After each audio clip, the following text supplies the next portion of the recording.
Evansville, Indiana, the third largest city in the state, sits peacefully on the Ohio River. The city's residents enjoy a slower pace of life and a strong sense of community. On Oakley Street, Elizabeth Doerr, or Becky as she preferred to be called, was preparing dinner one mild evening.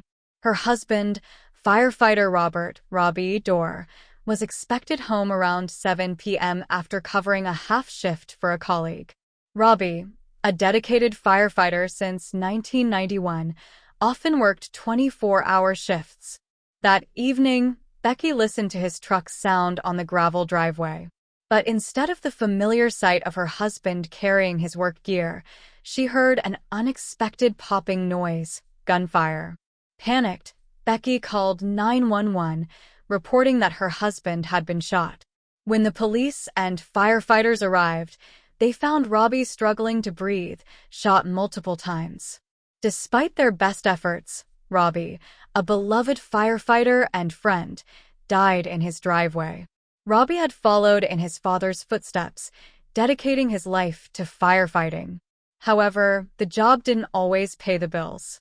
For 15 years, Robbie worked a second job at Taco John's and recently started donating plasma to make ends meet. The couple's financial pressures increased after their wedding the year prior when Becky stopped working. Robbie's murder left his daughter, Lindsay Griffin, devastated. The community was in shock, unable to comprehend why a kind-hearted, hard-working man like Robbie would be targeted and killed in front of his home. Residents reported hearing nothing unusual before or after the shots. Detectives found no spent shell casings, leading them to suspect a revolver was used, which retains its casings.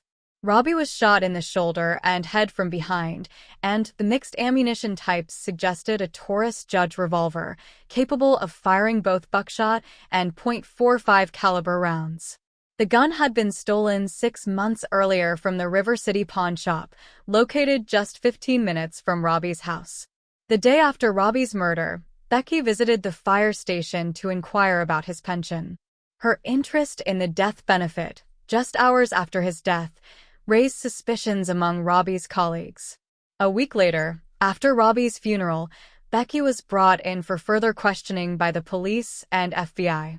Investigators discovered a call from an Evansville number to Becky's phone just before the murder, a call she hadn't reported and had deleted. The number belonged to Larry Richmond Sr., a convicted murderer engaged to Becky's sister, Amanda. Despite Becky's claims of barely knowing Larry, photos and phone records suggested otherwise. Detectives found 28 additional calls between Becky and Larry Sr. in the months leading up to the murder. Becky claimed she deleted the calls to avoid suspicion of an affair, but the deleted call just before Robbie's murder seemed too incriminating to ignore. Larry Jr., Larry Sr.'s son, admitted to stealing the Taurus Judge revolver and giving it to his father days before the murder.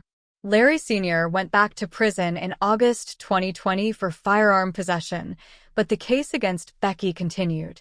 In July 2022, Becky was charged with conspiracy and murder. At her trial in spring 2024, the state argued that Becky had financial motives and was possibly having an affair with Larry Sr. They presented evidence, including a sympathy card note from Larry and deleted phone calls. Becky's adult son, Nathaniel, testified about her obsession with Robbie's pension. Larry Jr. testified that he had seen Becky and Larry Sr. kiss, and cell phone data placed Larry Sr. near the murder scene. Despite this evidence, Becky maintained her innocence and did not take the stand. After 4 hours of deliberation, the jury found Becky guilty of both murder and conspiracy to commit murder. At her sentencing in June 2024, 2 sons spoke, one in support and one against her.